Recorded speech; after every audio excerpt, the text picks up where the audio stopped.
Hello everyone, this is Betafpv's LiteRadio 4. This is a $50 remote, so most of us would consider this kind of a budget remote or a starter remote. I also consider that you could use this for packing purposes, like if you wanted to go fly somewhere, maybe you're riding a bike or an e-bike or a scooter or something. It does come with a gimbal protector, but let's jump right into the fun stuff. Yeah, I did fly it, of course. As you can tell from this flight sample, this was quite a while ago. This radio was delayed for some reason. This is clear back in May, and so the yard, if you follow the channel closely, looks dramatically different, especially from the videos you're going to see coming up, as most of the leaves has fallen and the grass is starting to, turn over from preparing for its dormant season of winter. I am flying the Icon 25 Max. It's a 2.5-inch quad from Avion RC. If you like what you're seeing, I do have a video on that, and you can go to the video description for the review video. I'll link it down there so you can watch that review video, or if you're interested in purchasing that, as well as having a link to the LiteRadio 4. Budget is something that I think, if all of us remember back to when we started, not only were we looking at the equipment that drew our eye, whether it was a quad or goggles, but we were also looking at our budget. And this particular radio, at only $50, they do offer other versions of this radio and older versions of this radio, like the 3 version and the 2 version that you could choose to go to. This particular one has a 2000 milliamp battery, which they tout you can run for 8 hours. I can't say that's true or not. I haven't used the radio consistently for 8 continual hours, but I can say that I charged it once and I've been using it on that same charge the entire time. There are, of course, going to be some differences in this between this radio that's $50 and a radio, say, like that I use on my daily driver, which back when I got it, it retailed for like $150, and then I think I either bought it with the Pro gimbals, which were $150 additional. So there's a difference between a $50 radio as well as comparing it to a $250 radio, but it's not huge. It comes down to maybe a few features. This radio is perfectly acceptable and for use for simming, and maybe that's its lone purpose, something that you just keep by your desk side. They do tout it using a sim and Bluetooth because it does have Bluetooth connectivity. But whenever I try using Bluetooth with a simulator, it feels so disconnected that I can't hardly fly. So admittedly, I sparingly use a simulator. When I use a simulator, I always plug in, whether it's this radio or something else. I just always plug in, otherwise it feels very disconnected. But as you can see, that flight's coming back into an end. Let's take a desk look at the radio itself. As you would expect, this is an ExpressLRS radio. It does have the power built into this particular ExpressLRS module that goes from 25 milliwatt to 100 milliwatt with a step between at 50 milliwatt. You do have buttons down here at the bottom. You have your setup and bind button. I'll let you refer to the manual as far as how to use those buttons. It's pretty elementary, quite frankly, especially when it comes to the bind button. We also see down here a USB-C port, which we use for charging the internal 2000 milliamp battery, as well as for connecting to your computer for FPV simulation aspects. We have trim buttons, which we don't use much here in FPV, and we have our power button. When you press the power button once, you get an indicator of how much battery you have. With 3 lights, 75%, with 2 lights, 50%, and so on and so forth. So to turn it on, we just kind of long press it. After a short press, we get a little tone. Now we put our throttle down, and we get our little blue light. And then back off, of course. Hopefully the mic picked that out. On each side, we have 2 position switches here, and you can see that they are labeled by each switch. These are 3 position switches, and these are momentary switches here in the back. And when you look at the rubber grips, you can remove those. It does have the internal battery, which, as you can see, it doesn't have a battery compartment. So it's going to take a little bit of DIY if you get to a point in time with this use that you may need to replace the battery. If the battery life, batteries don't live forever. We have to replace them at some point, maybe a couple of years down the road. It's hard to tell at this point. Also, you'll probably find on the website, if you do go to the website looking at this $50 radio, that I have the SE edition, which is a little bit darker. They also have a lighter version, which is what I currently see on their website.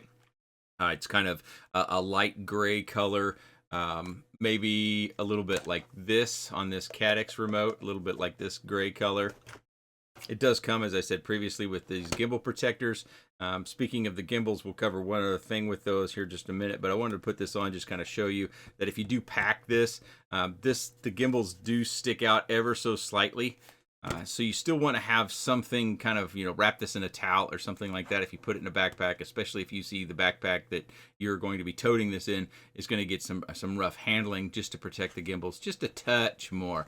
But with it being a $50 radio, I wouldn't advocate for buying a case, but you could if you so desire. The one thing I noticed as far as the gimbals, they tout a special coating on the gimbals. The one thing that I noticed as compared to a much more expensive radio, these gimbals alone, back when I last looked at the pricing, which was many years ago, the gimbals were $150. I think if you bought them as a set, $100 each if you bought them individually, and then the radio itself was about $150, $180. So much more expensive radio. The center point on the right stick, which is typically our pitch and our roll, it's fairly notchy in the center, and you might even be able to tell as I'm kind of moving it around how it kind of catches that notch. Obviously, I flew it in the video that you saw, and I've been using this on whoops just around the house as part of my go to bed routine, and I didn't find that it bothered me. It's just something that I noticed as compared to this one.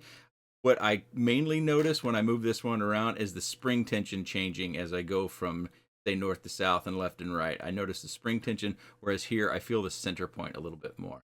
It's not as though it's stiff or it keeps me from being able to fly smooth. Again, I have the flight sample that I like to do for most radios. It's a light radio, and oftentimes with radios of this shape or this style, what I hear from others is that it's only for thumbing. I don't agree with that at all.